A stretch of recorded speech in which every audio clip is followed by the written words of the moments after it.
yaradan senden medet.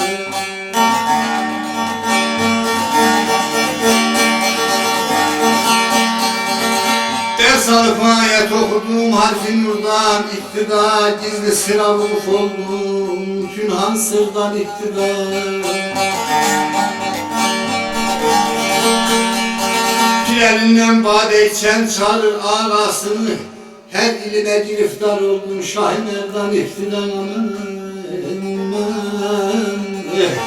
yaman ölsün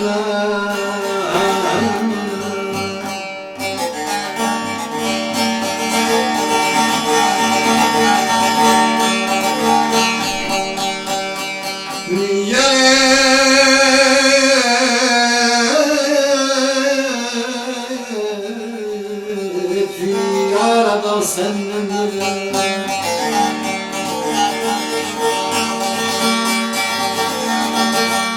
Akdeniz'i desteğleyip hicri gama beledi, salsayı ihsan eyleyip Şehrizar'ı taradı. Heyber'in cengi ruh tufandı, yazılan zenzeledi, entere zaval yerişti Zülfükar'dan iftiran. Yaman ölsün aman.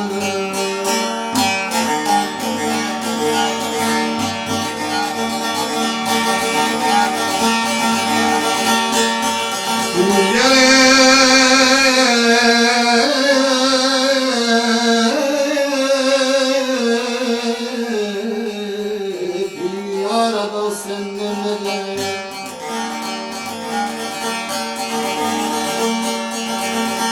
Resulü aslan donunda gösterdi heybetini, kahkahı gazap şeminle yeksan etti fethini.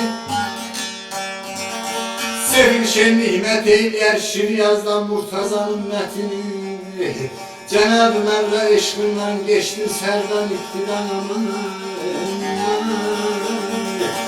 yaman ölsün aman. Cenab-ı Mevla eşkından